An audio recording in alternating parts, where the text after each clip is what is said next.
Muy bien. Este aquí es foto de otro tumor, pero solamente para que vean, bueno, como siempre hacemos la reconstrucción.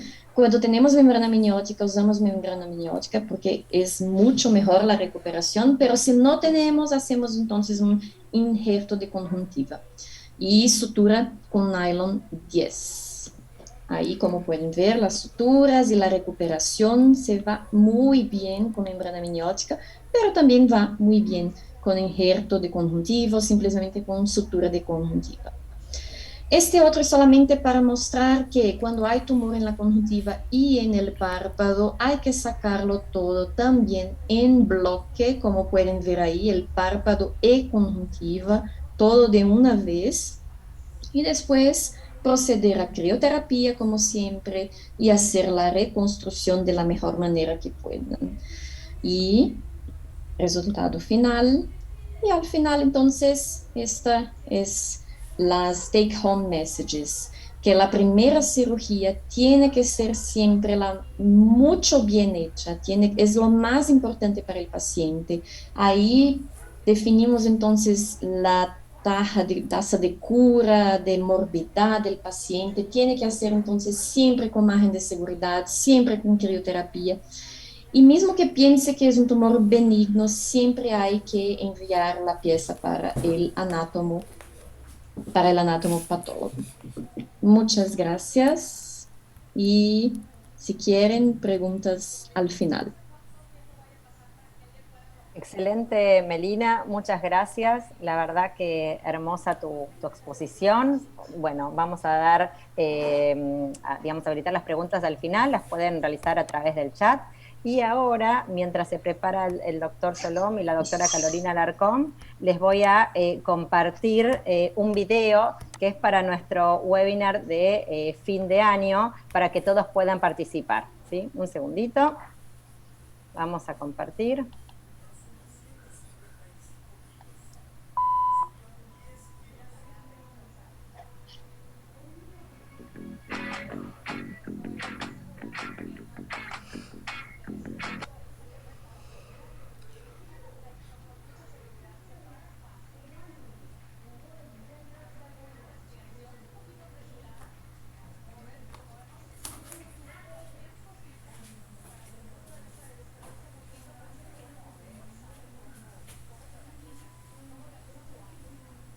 Bueno, están todos formalmente invitados a enviar su video, su presentación, tanto un caso clínico como quirúrgico. Y bueno, en fin del webinar en diciembre evaluaremos a los ganadores. ¿Sí? Bueno, doy paso a la co-coordinadora, la doctora Carolina Alarcón.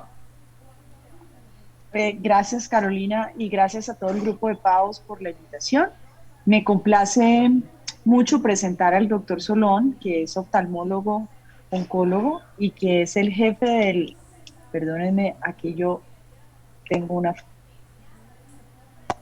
Yo te voy a presentar, Solom, entonces, porque no se desapareció Carolina, ¿sí? Bueno, excelente. Vamos a dar presentación al doctor Solom Serpa. Él es oftalmólogo, especialista en oncología ocular, es el jefe de oncología del Servicio de Oncología Ocular del Instituto Nacional de Enfermedades Neoplásicas y fue el presidente anterior de la Sociedad Panamericana de Oncología Ocular. Bueno, Solom, como siempre, un gusto poder presentarte y poder escuchar tus disertaciones. Gracias, Carolina, y siempre es un gusto, bueno, estar todos los martes, segundo martes de cada mes, reunidos con todo el grupo de la PAOS, y bueno, es un honor estar aquí ahora haciendo esta disertación.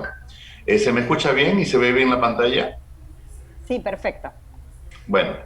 Bueno, el tema que se me asignó para el día de hoy es el de nucleación y exenteración orbitaria. Vamos a comenzar a hablar acerca de nucleación de globo ocular. Como ustedes bien saben, las indicaciones de una enucleación de globo ocular son las neoplasias malignas intraoculares primarias, ojo ciego y doloroso, oftalmia simpática, trauma ocular severo, tisis bulbi y endoftalmitis. Definitivamente la indicación absoluta es en la primera, y en las 5 últimas definitivamente también tenemos la alternativa de hacer una evisceración. Pero hay algo que yo siempre recargo como indicaciones especiales de la enucleación del globo ocular. Y son aquellos casos en los cuales tenemos niños con enfermedad de Coats dudoso, en niños con glaucoma congénito o niños con glaucoma neovascular. Los chicos, sobre todo aquellos menores de 7 años, ¿sí? Si bien pensamos en retinoblastoma en menores de 5 años, pero en mi experiencia, en la experiencia de neoplásicas aquí en Lima, Perú, en nuestros pacientes menores de 7 años que tengan estos diagnósticos, siempre es bueno descartar el retinoblastoma. Hemos visto casos en los cuales el diagnóstico ha confundido al oftalmólogo y hemos recibido pacientes que habían sido sometidos a evisceración por estos diagnósticos, ¿no? Por diagnósticos de glaucoma congénito, con glaucoma neovascular, ojos ciegos y dolorosos. A estos pacientes hay que revisarlos bien antes de plantear una evisceración y ante la duda siempre es mejor hacer una enucleación en estos niños, ¿sí? Porque si nosotros somos pacientes con retinoblastoma, con un diagnóstico errado de una patología benigna, procedemos a hacer una evisceración, lo estamos condenando a la muerte. Así que tengamos en mente ese recaudo. Bueno, la técnica quirúrgica comienza con una peritomía en 360 grados, en la cual una vez realizada vamos a realizar una disección entre el atenon y la superficie escleral entre los músculos extraoculares. No vamos a disecar sobre los músculos para evitar sangrados. Luego vamos a identificar y vamos a reparar con Vicryl 6 ceros los músculos rectos extraoculares, ¿sí? Los 4 músculos rectos.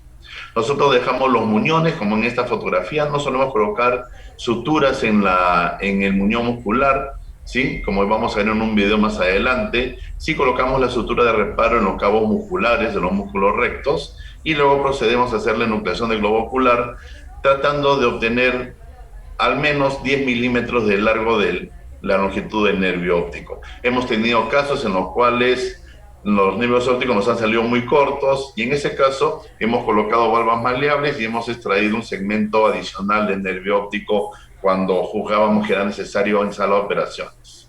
Una vez que realizamos la enucleación hay que revisar el nervio óptico, consignar la longitud, el diámetro, la apariencia macroscópica y también la apariencia de la superficie escleral, ¿sí? Es importante para ver de que no haya soluciones de continuidad o extrusión de tumor a través de defectos de la esclerótica. Nosotros siempre colocamos un implante orbitario, ya sea biointegrado o no biointegrado. Nosotros no tenemos banco de tejidos, por lo cual siempre nos hemos acostumbrado a colocar los implantes desnudos, sin cobertura, sean biointegrados o no biointegrados.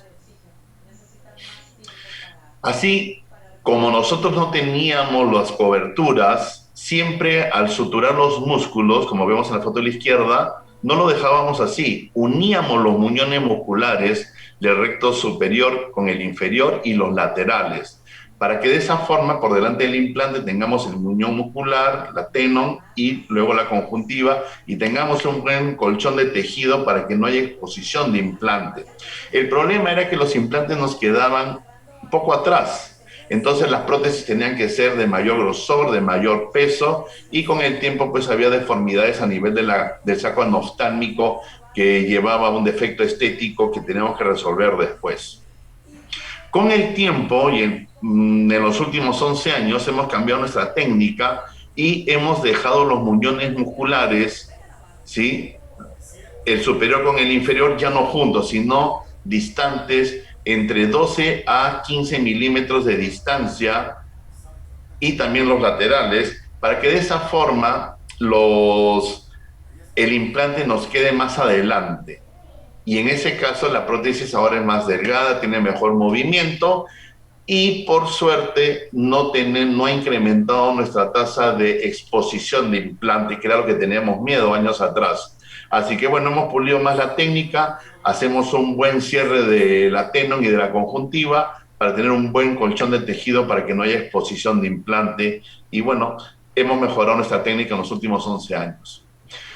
Cerramos conjuntiva y tenon en un solo plano, teniendo en cuenta que ese cierre sea muy efectivo, y al final de la cirugía colocamos un conformador y a los 45 días enviamos al paciente al protesista para que confeccione la prótesis ocular estética.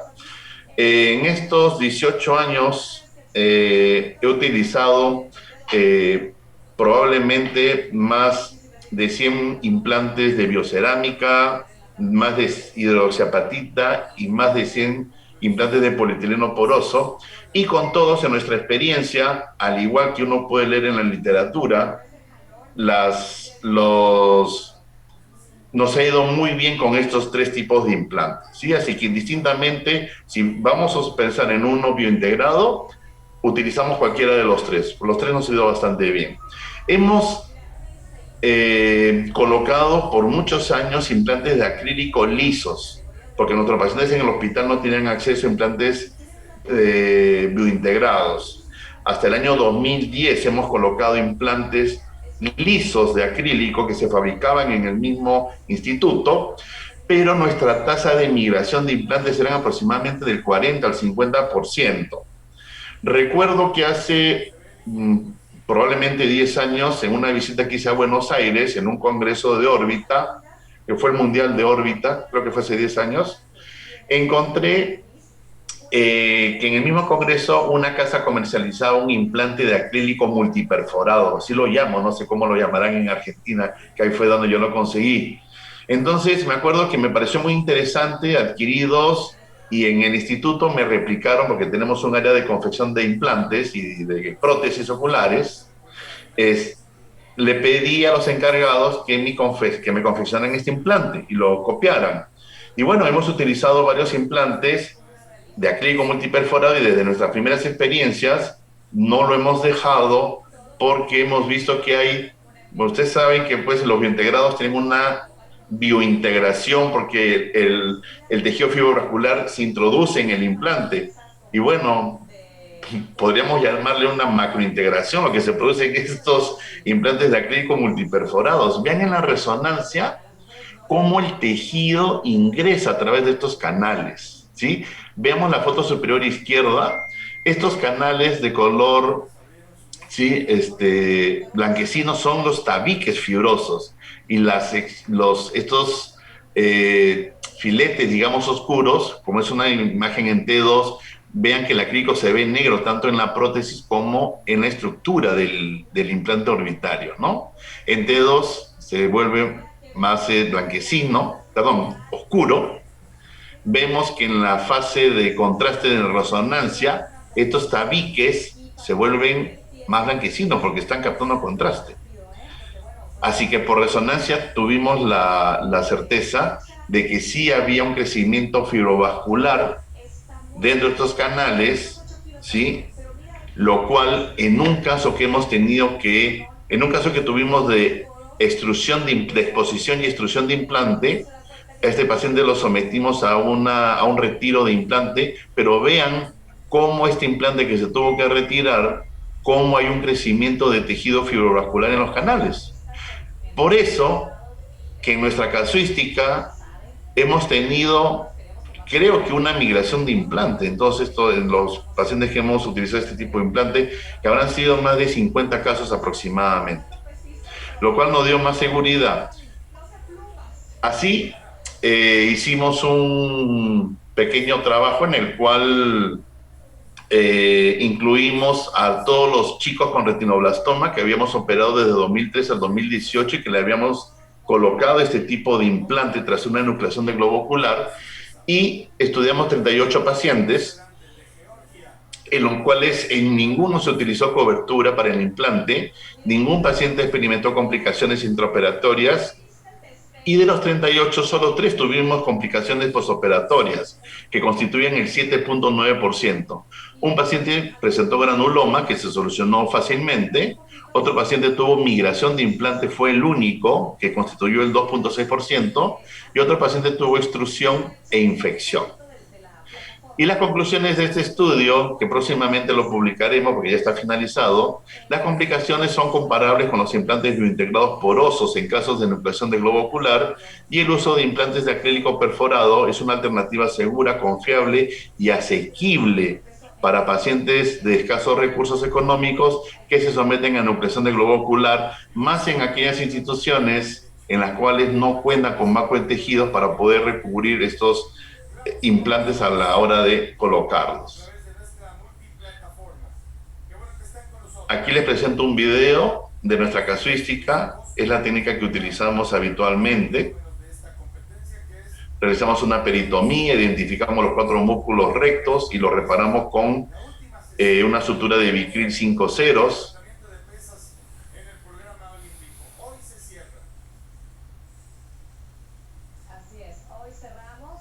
Y vamos a repetir este procedimiento con los otros 3 músculos rectos. El oblicuo superior lo identificamos y lo seccionamos. Al inferior no lo buscamos. En los muñones de los músculos laterales fijamos una pinza mosco y con una tijera de nucleación vamos a buscar el nervio óptico para seccionarlo. Siempre evaluar macroscópicamente el globo ocular, la superficie escleral, el nervio óptico, medirlo, ver sus características al margen de sección. Es importante. Nosotros aquí te colocamos un implante de polietileno poroso.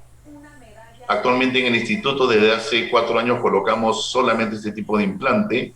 De los biointegrados es el más económico y el Estado nos da la posibilidad de brindarle a nuestros pacientes del instituto este tipo de implante. Vean que los muñones musculares no se juntan, quedan distantes unos de otros, aproximadamente unos 12 a 15 milímetros uno de otro. Entonces con esto logramos que el implante quede más adelante, ¿sí? Y las prótesis ahora son más delgadas, de menor peso y con mayor movilidad.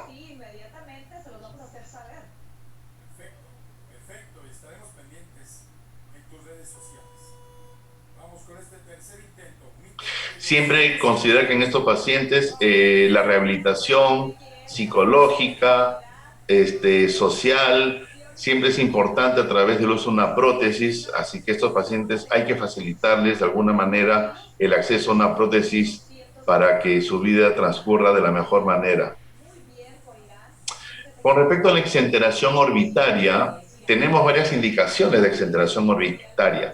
Tenemos aquellas neoplasias malignas primarias de la órbita, neoplasias malignas de conjuntiva con compromiso orbitario, neoplasias malignas de párpados que comprometen la órbita, compromiso orbitario de neoplasias malignas intraoculares, neoplasias malignas periorbitarias con extensión a órbita y algunas neoplasias benignas con compromiso orbitario extenso, como vamos a ver, y en algunos casos muy, pero muy especiales de infecciones severas de la órbita o procesos inflamatorios muy severos también de la misma localización.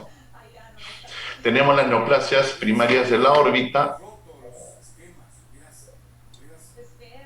neoplasias malignas primarias de la órbita. Aquí un caso de sarcoma, que era difícil manejo para nosotros. Este tumor invadía la órbita, así que se decidió exenterar.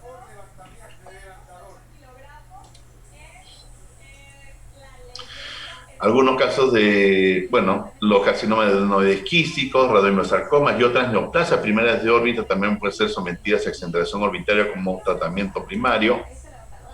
Neoplasias malignas de conjuntiva, el carcinoma los melanomas que nos hablaba la doctora Melina, cuando estas neoplasias crecen e invaden el espacio postseptal, entonces definitivamente nuestra mejor opción es exenterar, ¿no es cierto?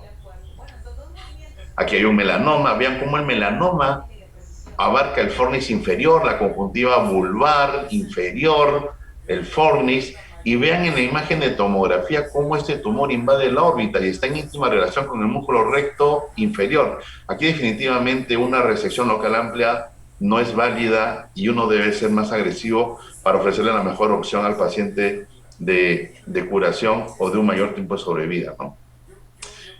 Otras neoplasias, en este caso tumores de párpado, como los carcinomas vasocelulares, el sebáceo, el carcinoma de Merkel, los melanomas también de párpado, en su crecimiento pueden invadir la órbita y en este caso no queda otro tratamiento más que la exenteración orbitaria. Y a veces el tumor palpebral se va más allá de la región orbicular y entonces tenemos que hacer exenteraciones ampliadas a los tejidos adyacentes. Los tumores intraoculares, como el melanoma ovial en su crecimiento, pueden romper la esclera e invadir el tejido orbitario. Y en ese caso uno debe evaluar si es que la exenteración orbitaria es factible de hacer y si es la mejor opción. A veces estos pacientes se presentan con metástasis ya a hígado, a pulmón, entonces los casos se vuelven más complicados. Sin embargo, en nuestra experiencia hemos visto que a veces los pacientes logran en estos estadios y a veces sin metástasis evidente, estos tumores pueden crecer muy rápido, comienzan a necrosarse, se infectan, huelen muy mal, ¿sí? Entonces la calidad del paciente decae muchísimo. Y en estos casos, si el paciente está en un buen estado general, se puede someter a una cirugía de 1 hora y media que dura una exenteración orbitaria, y colocándole un injerto libre de piel, el paciente va a estar muy bien en los siguientes días, ¿sí? El posoperatorio del paciente exenterado es un posoperatorio muy noble. Los pacientes habitualmente no se quejan de dolor y eso es algo muy bueno. Las neoplasias malignas periorbitarias con extensión a órbita también pueden ser sometidas a exenteración, pero claro, aquí el plan quirúrgico es resección del tumor, de la localización, por ejemplo, en este caso carcinoma de seno maxilar. El médico de cabeza y cuello va a plantear en el caso que lo requiera, una exéresis amplia de la lesión, y cuando ese tumor invade la órbita, pues el plan quirúrgico va a incluir la exenteración orbitaria, ¿cierto? Hay algunas neoplasias benignas, ¿sí? Que pueden ser sometidas a exenteración orbitaria. En este caso, por ejemplo, tenemos un niño recién nacido, un neonato, con una tumoración muy extensa de la órbita. Vean cómo ha crecido esta masa y ha alterado todos los tejidos de la estructura orbitaria. El anatomopatólogo lo concluyó como un miofibroma, ¿sí? Y en este caso el chico fue sometido a una exenteración. Nosotros colocamos siempre piel en el lecho operatorio, siempre, nos gusta colocar piel, pensamos que es lo más oportuno. En este caso era imposible obtener piel de alguna parte del cuerpo del bebé, pero felizmente la piel de los párpados estaba elongada por el crecimiento de este tumor, así que esa piel elongada nos sirvió para cubrir el lecho operatorio y tuvimos un buen resultado, por suerte. Este paciente tenía una tumoración, un tumor mesenquimal, 3 biopsias realizadas, 2 en Perú y 1 en el extranjero, si mal recuerdo fue en Colombia, evidenciaron en los 3 estudios anatomopatológicos tumor mesenquimal. Era una tumoración de más de 10 años de evolución, donde el paciente ya se encontraba en amaurosis, nunca quiso tener un tratamiento quirúrgico complejo como una exenteración, pero llegó a este punto en el cual accedió a la opción de una exenteración orbitaria y fue bastante bien.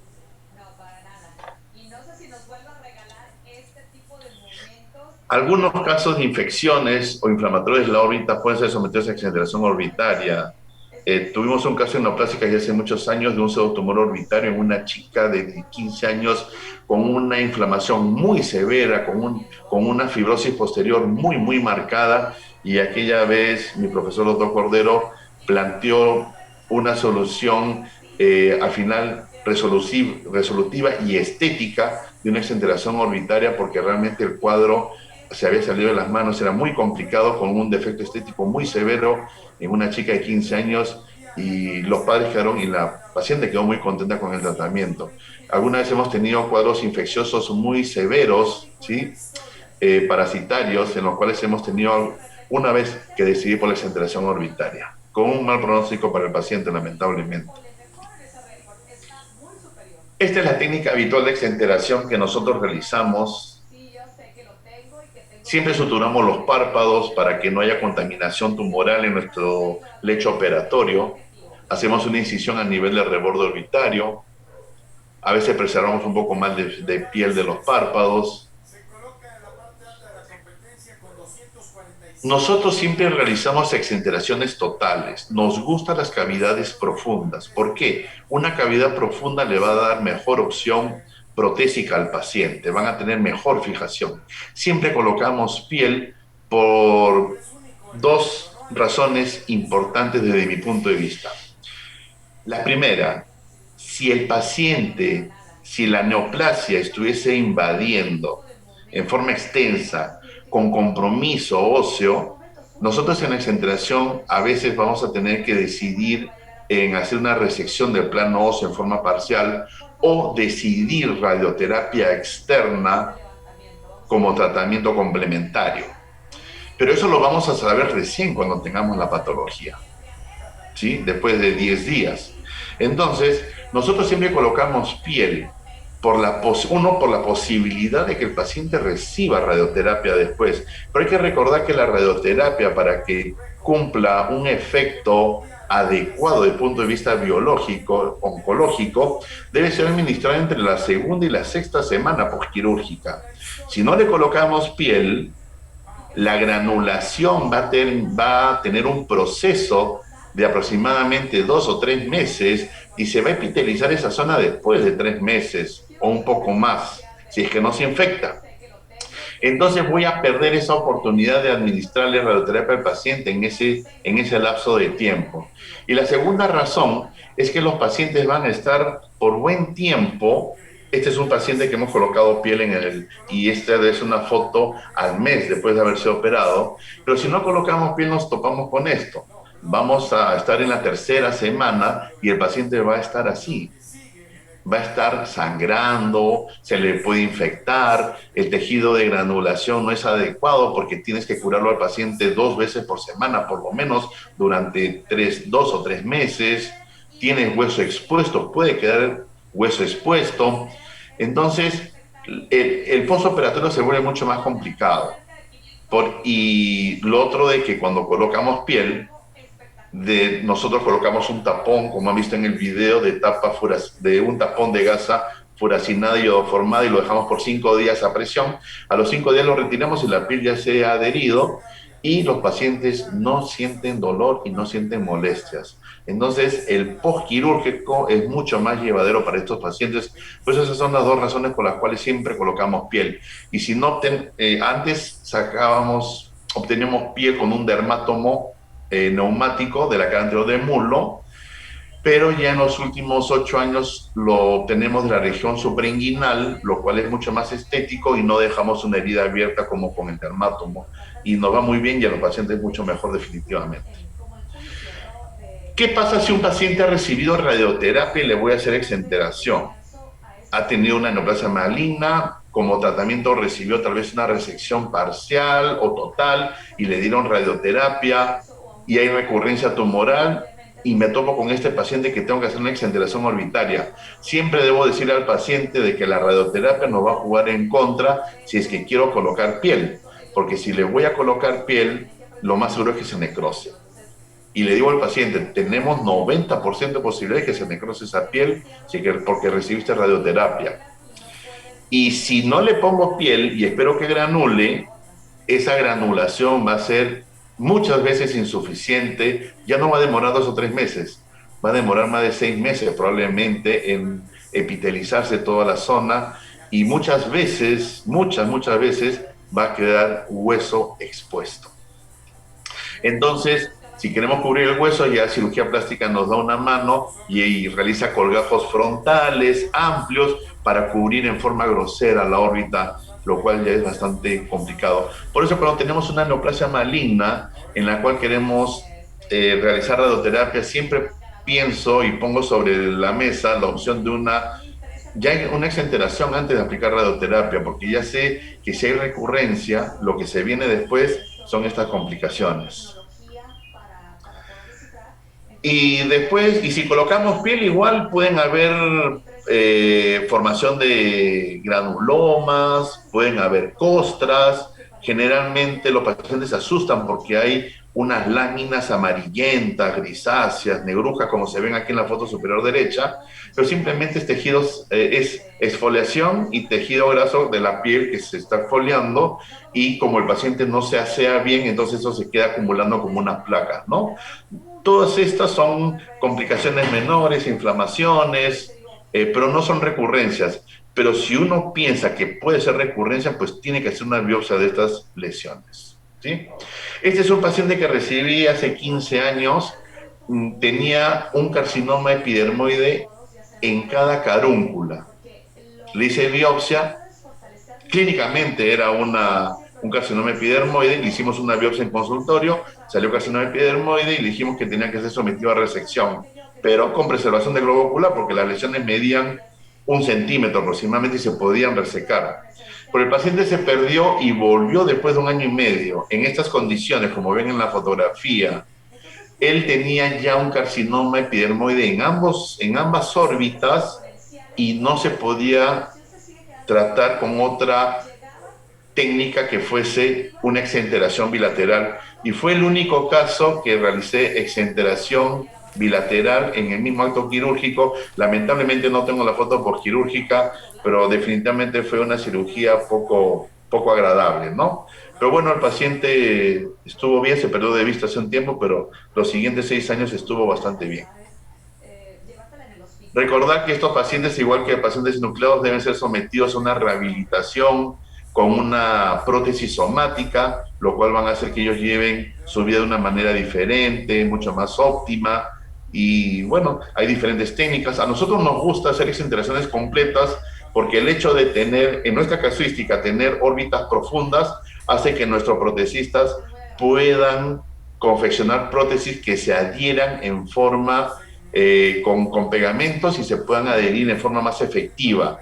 Nosotros no tenemos mucho acceso a colocar implantes de titanio y estos sistemas imantados. Lo hemos hecho, tenemos la opción de hacerlo, pero los recursos económicos de los pacientes son prohibitivos para la mayoría de ellos. Así que las órbitas profundas nos gustan para nuestras rehabilitaciones protésicas en nuestros pacientes. Aparte que le damos a la patología un buen margen de sección, ¿no es cierto? Otros ejemplos. El doctor Huitrago, que es nuestro compañero de trabajo aquí en el INEM, hizo una revisión de exenteración orbitaria desde el 2010 al 2015, en la cual en ese periodo se hizo aproximadamente 75 exenteraciones y aproximadamente en nuestra casuística el 50% de exenteraciones habían sido por carcinoma epidermoide conjuntival que habían invadido la órbita, el 21% carcinoma vasocelular, 14% melanoma maligno, alta el porcentaje, y también tuvimos carcinoma de adenoidequístico de glándula lagrimal, carcinoma sebáceo, sarcoma pleomórficos y radiomiosarcoma embrionario. Siempre digo que la órbita oncológica es la parte fea de la oncología, de la oftalmología. Nadie quiere hacerla porque siempre estas cirugías son muy sangrantes, son cirugías groseras, pero nosotros es parte de nuestro trabajo del día a día aquí en el instituto. Muchas gracias por la invitación a la Junta Directiva. Ha sido un gusto estar con ustedes. Excelente, Solón, muchas gracias por tu disertación, realmente un lujo, hermosa charla, lo mismo que vos, Melina. Y bueno, vamos a dar comienzo a las preguntas. Por lo pronto les quería preguntar a ambos, a veces realmente digamos, recibimos carcinomas epidermoides y como dijo Melina, siempre la primera cirugía es la más importante, pero a veces pasa que uno recibe pacientes que quizás ya fueron operados en otros centros, con varias cirugías, y no sé si ustedes hacen digamos, un tratamiento como más radical en esa nueva intervención, o digamos, en su percepción quizás son lesiones que digamos, con crecimientos más rápidos. Realmente, digamos, esos casos son todos un desafío, digamos, para el oncólogo ocular, y bueno, y muchas veces, digamos, hay varios sitios comprometidos. Bueno, quería saber un poco el manejo de ustedes antes de comenzar el pool de preguntas.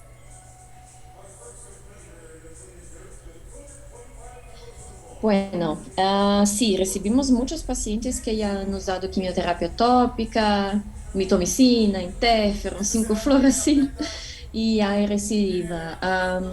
Sí, una cosa que yo veo que funciona mucho cuando teníamos era el interferon para inyección subconjuntival.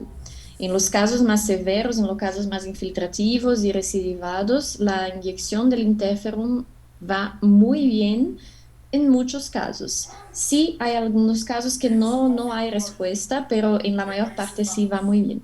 Entonces, esta es una opción para los casos más agresivos. Y segunda, cirugía.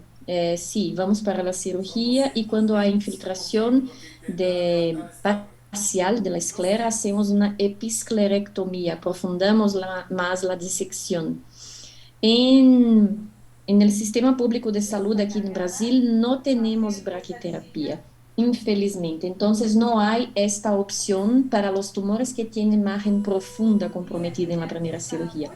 O sea que nuestra única opción es aprofundar el plano de disección lo más que podemos y ahí aplicamos crioterapia en la esclera donde tenía la infiltración. Con esto hemos conseguido, sí, muchos casos de suceso y infelizmente unos pocos casos de recidiva otra vez. Importante es que cuando hacemos una disección muy profunda y una episclerectomía, no usamos membrana amniótica. Y ahí sí tenemos que hacer una aproximación, mesmo que muy larga, de tenon y conjuntiva de cualquier manera, cuando la esclera se queda muy delgada, ¿no? Y creo que es esto. Cuando la disección no es suficiente, bueno, cuando vemos que hay una infiltración más agresiva, enucleación ampliada. Esto es. Perfecto, muchas gracias. ¿Vos, Solom, has hecho nucleaciones ampliadas o porque, bueno, a veces, claro, la braquiterapia, creo que utilizas radioterapia, ¿no? Sí, un dato ingrato en nuestro país es que después de 80 años de vida del Instituto Nacional de Enfermedades Neoplásicas, nuestros pacientes siguen acudiendo en un 50% con estadios TNM 3 y 4. Es una realidad social que se replica en muchos países aquí latinoamericanos. Entonces, nuestra casuística definitivamente, muchos son tumores grandes en el cual uno tiene que tomar decisiones oportunas para el paciente, haya sido o no haya sido tratado previamente por un colega. Aquí en el Perú a veces recibimos pacientes que vienen de la selva, que les demora 7 días llegar a Lima, 2 días en balsa en el Amazonas para poder llegar a tierra firme y venir un par de días más hasta Lima. Si uno llega a un paciente con un tumor de un tamaño considerable que tal vez uno pudiera plantear quimioterapia tópica o alguna cirugía conservadora, debe pensar que ese paciente en primer lugar llega a una ciudad hostil para él y que va a querer estar el menor tiempo en Lima o en la ciudad grande que esté y que probablemente nunca más vuelva. Entonces hay casos en los cuales uno tiene que tomar en cuenta el estado, los antecedentes sociales del paciente y tomar una decisión para darle la mejor opción de vida, porque al final hablamos de neoplasias malignas. Entonces, muchas veces nos topamos, sobre todo en la parte institucional, pública, el tomar decisiones radicales para el paciente, pero siempre conversándolo bien con ellos y con la familia, ¿sí? Si tenemos pacientes de Lima, podemos dar chances, ¿sí? De tratamiento siempre y cuando estén dentro de los protocolos oncológicos, lógicamente, ¿sí? Y algo que siempre le comento a mis compañeros aquí en Neoplásicas es de que a mí no me gusta la quimioterapia subconjuntival. Muchos de ustedes usan quimioterapia subconjuntival y yo escucho que les va bien, pero en mi experiencia, que no ha sido mucha tampoco, porque he usado mucho más tópica, hablo de interferón, no me he ido bien con la subconjuntival. Algo debe pasar con nuestro paciente probablemente, que tan es así que lo usé durante 3 años y nunca más lo utilicé y no suelo utilizarla porque no me gusta. Sí he tenido 2 casos anecdóticos en los cuales he tenido invasión palletoide de carcinoma epidermoide con infiltración de reborde palpebral. He inyectado en el borde palpebral y he podido resolver esos casos en forma conservadora, pero habitualmente en mis manos no me va bien. No sé si será la ilusión o algo, pero ya en algún momento conversaré con usted personalmente para ver si mi técnica tiene algún problema o en mi experiencia. Solon, ¿tú has esperado 6 semanas, 6 inyecciones para reavaliar? Porque lo que veo a veces es que hay algunos casos que no responden con 2, 3, 4, Ah, solamente después, con 5, 6. A veces pasa esto. ya aprendí algo bueno hoy día. Gracias. Sí, No, sí. generalmente después de la tercera ya tiraba la toalla. Ah, ya, sí. Esto es, porque con 2, 3, nosotros ya estamos, ay, Dios mío, que tengo que hacer algo, pero si resistes un poquito más, bueno, puede tener una sorpresa. Qué buen punto. Ujú. Así es. Bueno, a ver, acá preguntan si en tumores de conjuntiva, al usar anestesia subconjuntival, no podría haber diseminación tumoral. Comprendí, al usar o qué? Si en los tumores de conjuntiva, cuando uno realiza la anestesia subconjuntival, si no puede haber diseminación del tumor. Ah, sí, sí. No, bueno, solamente si tú haces la anestesia por el tumor, ¿no? Nosotros hacemos la anestesia alrededor del tumor, infiltrando la anestesia para que camine en dirección al tumor, pero no a través del tumor.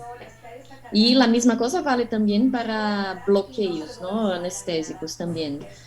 Tiene que buscar hacer los bloqueos donde no está el tumor, o, bueno, carunculares, temporal inferior o el nasal superior, bueno, tiene que ir donde no está el tumor, ¿no? Pero no, no hay problema, nunca he visto problema con esto. Si me permiten, hace 4 años realicé una enucleación a un paciente que había sido operado un año antes de un carcinoma epidermoide conjuntiva y aparentemente no fue un tumor, era infiltrante de conjuntiva, no más de 1 centímetro probablemente, pero el paciente me lo refieren después de un año de haber sido operado porque le apareció un tumor detrás del cuerpo ciliar. Y era un tumor que tenía una altura aproximadamente de 3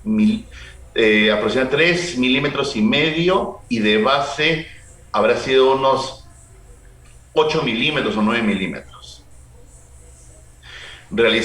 Hicimos el examen del paciente y el único antecedente era de que en la zona que correspondía a esa localización intraocular era la zona donde había tenido el carcinoma epidermoide. Así que se le hizo una enucleación y el resultado fue carcinoma epidermoide. Lo que pienso es que probablemente al momento de colocar la anestesia, atravesaron el tumor, hincaron la esclerótica y probablemente sembraron tumores en la esclera, o al momento de resecar el tumor, tal vez hubo alguna incisión escleral y se anidaron células tumorales, ¿no? Para mí fue bastante anecdótico porque lo curioso es que la superficie ocular estaba totalmente indemne. Todo el problema había ocurrido un año después, se había desarrollado y se manifestó un año después, pero en forma intraocular. Bueno, continuando con las preguntas, hay una pregunta para Melina, es que ¿cómo hace el abordaje de las lesiones de carúncula? Depende de cuál es la lesión, si es un melanoma o si es un carcinoma. Ah, he tenido algunos melanomas de carúncula y ahí, bueno, como yo dije, hay que sacar con margen de seguridad de 5 milímetros. Y si esta margen va por la piel, bueno, hay que sacar parte del párpado, sí, del párpado superior, del párpado inferior y del canto medial, ¿no? Y al otro lado, margen en la conjuntiva y removerlo todo en bloque, porque en melanoma no se puede intentar economizar tejido, hay que sacarlo todo y después pensar en la reconstrucción. Y no pensar en preservar la vía lacrimal, los canalículos y esto y aquello, no, hay que sacarlo todo. Entonces, si es un melanoma en carúncula es más complejo, ¿no? La ferida cirúrgica se va a quedar muy larga, pero así tiene que ser. Pero si es un carcinoma, bueno, ahí tenemos otras opciones, ¿no? Si es un carcinoma más superficial, podemos usar quimioterapia tópica, o si es un poco más profundo, la inyección, y así intentar preservar más la región. Si no, cirugía, pero la margen de seguridad es un poco más pequeña que de melanoma, es más tranquilo, ¿no? a veces no dañamos la vía lacrimal. Perfecto, muchas gracias. Y ahora otra pregunta, a ver si entiendo el portugués. En el melanoma de Exacto. coroides, a ver, el melanoma de coroides, cuando se nuclea y está comprometido el nervio óptico y hay compromiso extraocular, ¿qué se debe hacer? ¿Exenteración, radioterapia, Solom o exenteración y radioterapia? O sea, cuando uno hace una nucleación es lo que entiendo y queda compromiso digamos, en el lecho, digamos, o del nervio óptico. Qué difícil situación y qué difícil toma de decisiones. Una vez me pasó que nucleé a un paciente por melanoma y en la zona del melanoma de la superficie escleral, en el espacio intraconal, en la tenon de esa zona, había pigmento. Y sobre la superficie escleral había un pigmento, pero no era tumor, era pigmentación nomás. Así que lo que hice es una resección amplia de la tenon de esa zona y la envié a patología.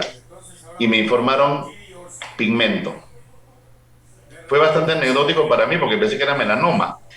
Pero en ese caso, si un paciente con melanoma va a ser sometido a una enucleación, yo preferiría tener una ecografía de por lo menos 15 días antes, ¿no? Y en todo caso la repetiría antes de hacer la enucleación, para no toparme con esos problemas, porque la ecografía me puede dar información si es que hay tumor transescleral.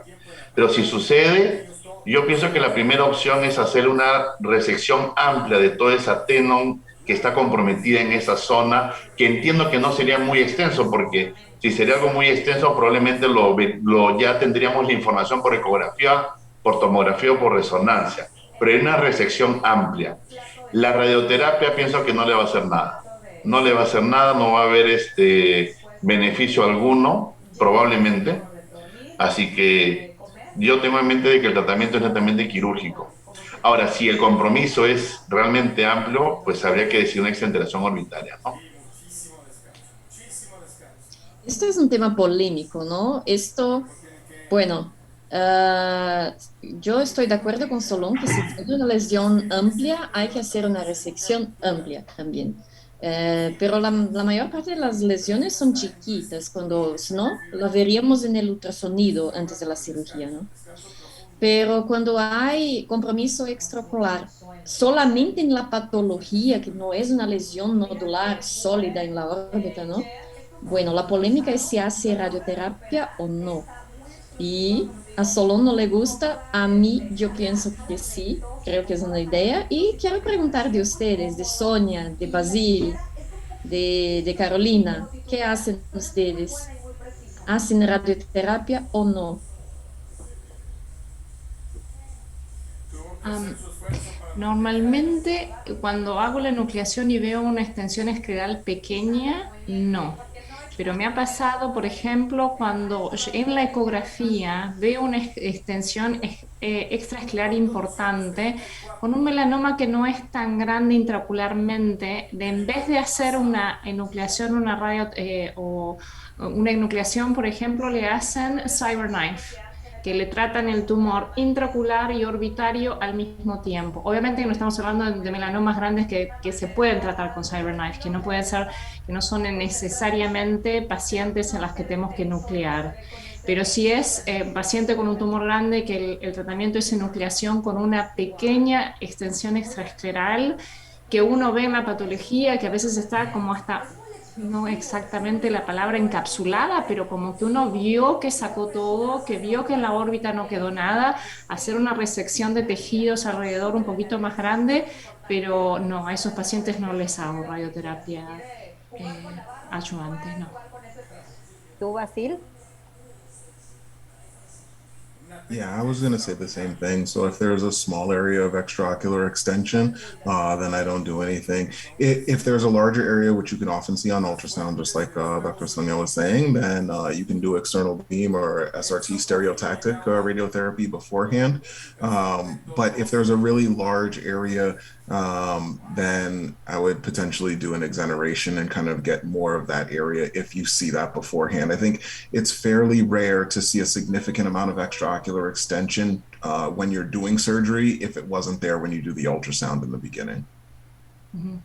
Tal cual, sí, nosotros generalmente si vemos una extensión, por ejemplo, por ecografía, que la vemos antes, y está localizado, o incluso nos informa la patología, una extensión intraescleral, bueno, ahí no hacemos radioterapia, o sea, si no se ve la cirugía, digamos, si no se ve una tumoración en sí, no lo hacemos.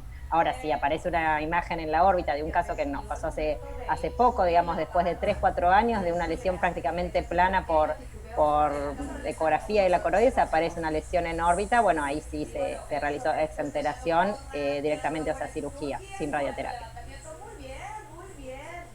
Sí, nosotros también en la práctica es que todos los pacientes que tienen melanoma de coroides intraocular tienen como por protocolo en la institución donde estamos hacer resonancia aparte de la ecografía. Entonces, si realmente no hay compromiso extraocular previo, pues se tiene indicación de nucleación. Pero si ecográficamente antes de la cirugía encontramos una lesión que haya compromiso extraocular, se hace exenteración. Pero realmente radioterapia adyuvante posoperatoria no. Y si hay compromiso intraescleral o de nervio óptico, no. Y siempre el protocolo de nucleación está con márgenes muy largos, digamos, de más o menos 10 milímetros de extensión de nervio óptico. Entonces también depende de qué área uno tenga de compromiso a nivel orbitario, de nervio óptico, ¿no? O sea, más o menos el protocolo de retinoblastoma, pues para nervio óptico también se usa en melanoma. Bueno, acá hay otra de las preguntas, es para Melina, que ha visto que en los videos de su cirugía, ¿cómo es que maneja la hemostasia? Porque se ha visto que ha sangrado poco. Bueno, la hemostasia solamente, el único cuidado que yo tengo es de no tentar hacer la hemostasia, o sea, cauterizar en la pieza cirúrgica, ¿no? Más una vez, para no dañar la pieza que voy a enviar al patólogo. Pero yo sí voy a hacer la hemostasia en las regiones circundantes que se van a quedar en el ojo. Si hay algún vaso que está, hay alguna hemorragia que me está, ¿cómo se dice? Atrapalhando la cirugía. Bueno, entonces sí la hago la hemostasia naturalmente. Es que, bueno, estas dos cirugías no han sangrado mucho, ¿no? Estaban tranquilas. En general va bien, sí. Si ves vasos nutricios, ¿te gusta cauterizarlos antes de empezar tu resección?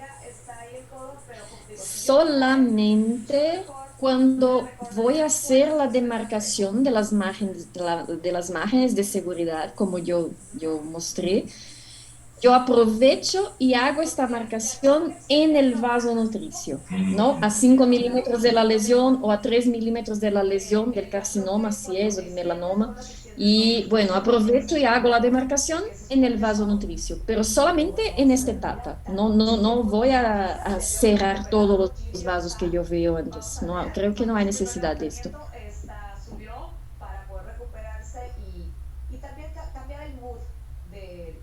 Bueno, creo que hay otra pregunta para Solón.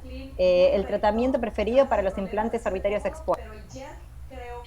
Si la exposición es pequeña y no hay infección del implante biointegrado, lo que hago es disecar la conjuntiva y la tenon que está alrededor, en la parte anterior, cubriendo el implante, lo diseco por lo menos con una profundidad de 1 centímetro alrededor, y si puedo cerrarlo en forma primaria, lo cierro y eso me va muy bien.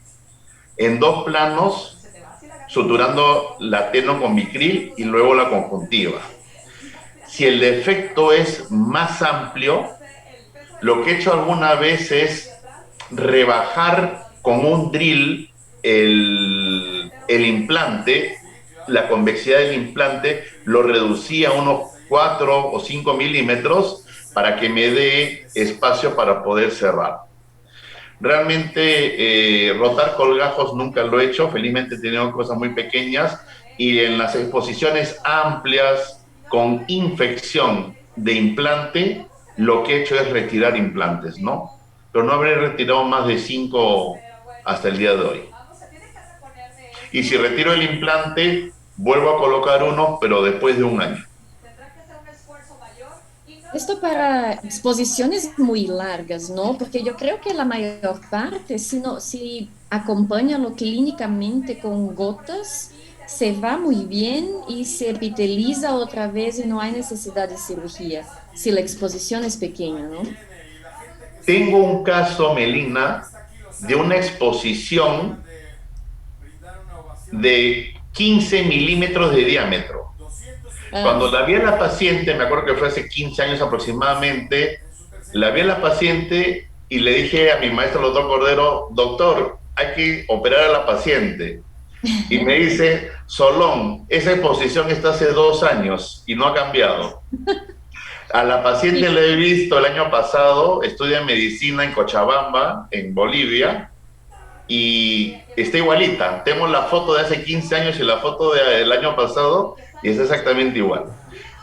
Esa es una buena acotación, Melina. A veces observar es muy bueno. Sí, sí. En general lo que hago es observar. Bueno, si no hay signos de infección, lo que hago es observar y gotas, no más. Y si no está se quedando cada vez más largo, es observar. Y en general lo epiteliza. O se queda muy pequeño y no hay que hacer nada y es mejor para el paciente. Pero si hay signos de infección, bueno, sí, todo esto que Solón ha explicado en los procedimientos, ¿no? Perfecto. ¿Vos, Carolina, alguna pregunta más? No, yo creo que hemos terminado con las preguntas. Te voy a decir No una sé cosa si ya nada más. Claro, solamente. claro, Melina. Claro. Basil ha preguntado muy bien de la hemostasia, que bueno, yo creo que todo eso tiene que ver con la técnica no touch, de tener mucho cuidado con el tumor y con la pieza cirúrgica. Y otra cosa que yo siempre digo que es muy importante y que los cirujanos de catarata lo hacen mucho, como se dice, es poner mucho suero fisiológico en el campo cirúrgico, demasiadamente, con la eringa, no sé cómo se dice, y algo muy fuerte. Y bueno, no sé si ya lo han visto a esto, pero es desesperador en melanoma si lo hace esto. Partículas de melanoma van a dar por toda la superficie del tumor, del ojo, y esto es una catástrofe, esto es una tragedia. O sea que una tip muy importante es no lo hagan esto en tumores de conjuntiva. Lo que hago para hidratar la córnea es con el cotonete. Bueno, una gotita de suero fisiológico en la córnea y esto es. No necesita ser todo aquella swimming pool en el tumor. Por favor. Eso es un dato muy, muy importante para la cirugía. Tenemos que lograr que la cirugía sea lo más seca posible, sobre todo hasta que se vaya el tumor. Una vez que el tumor se va, ahí, bueno, si uno puede irrigar, digamos, y otras cosas, pero sobre todo al principio lo más seca posible, fundamental para como dijo Melina muy bien, no desperdigar, digamos, las células tumorales por el campo quirúrgico. Excelente. Y la última pregunta para Solón, ¿a qué te referís con nucleación ampliada? Que acá hay algunos que han preguntado para los carcinomas escamosos, cuando ya, por ejemplo, invaden, o sea, no llegan a invadir la órbita, comprometer exactamente toda la órbita, pero quizás está comprometiendo un recto. ¿A qué hablas de nucleación ampliada? Claro, muchas veces tienes un carcinoma epidermoide que probablemente pueda medir 1,5 centímetros, 2 centímetros de diámetro para limbar con infiltración franca de la esclera. Y a veces ya con un adelgazamiento muy, muy inminente de la esclera, en ese caso donde ya has probado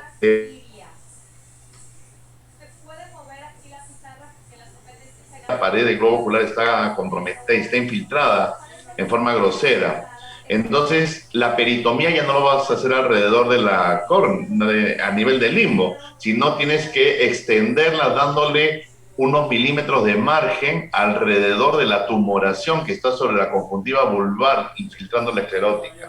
Pues es una enucleación ampliada a conjuntiva.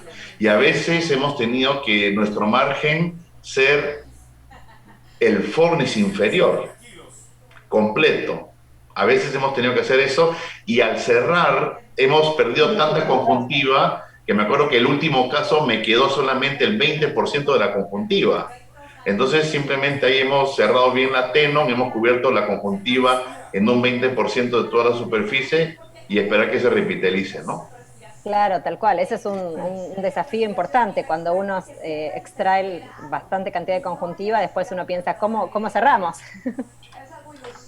Pero lo que yo veo es que epiteliza también. Si Sí, consigues va muy dejar bien. un tenon y un poquito de conjuntiva, la conjuntiva va... Bueno, es importante dejar una lente conformadora, ¿no? Para que no tengas sin bléfaro, pero se va muy bien.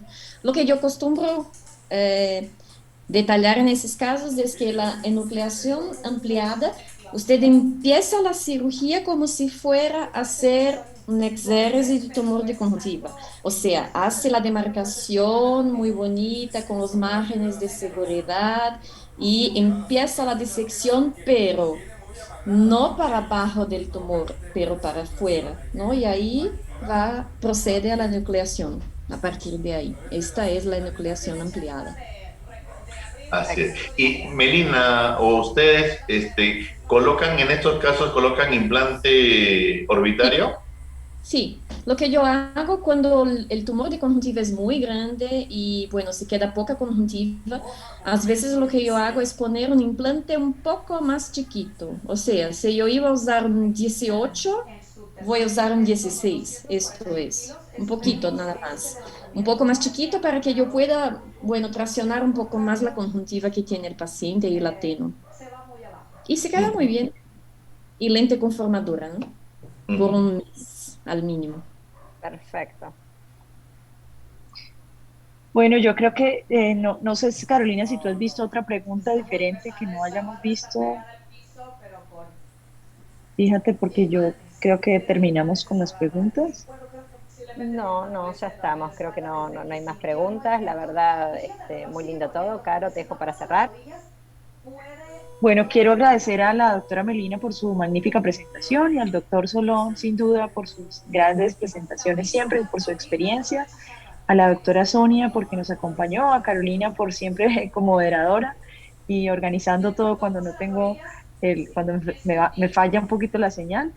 Entonces, muchísimas gracias a todos los que se conectaron y pues para la presentación. Y al doctor Basil, que está siempre en todas las presentaciones de la PAO, ¿no? Que siempre está en todas las charlas que hacemos, así estemos hablando español, ¿no? Entonces, muchísimas gracias a él también. Y bueno, esperamos volvernos a ver en una siguiente presentación de la PAOS. Gracias a todos. Muchas gracias. Muchas gracias y buenas noches. Gracias a todos. Adiós, buenas noches. Hasta la próxima. Hasta Brasil en Spanish. Hasta la próxima.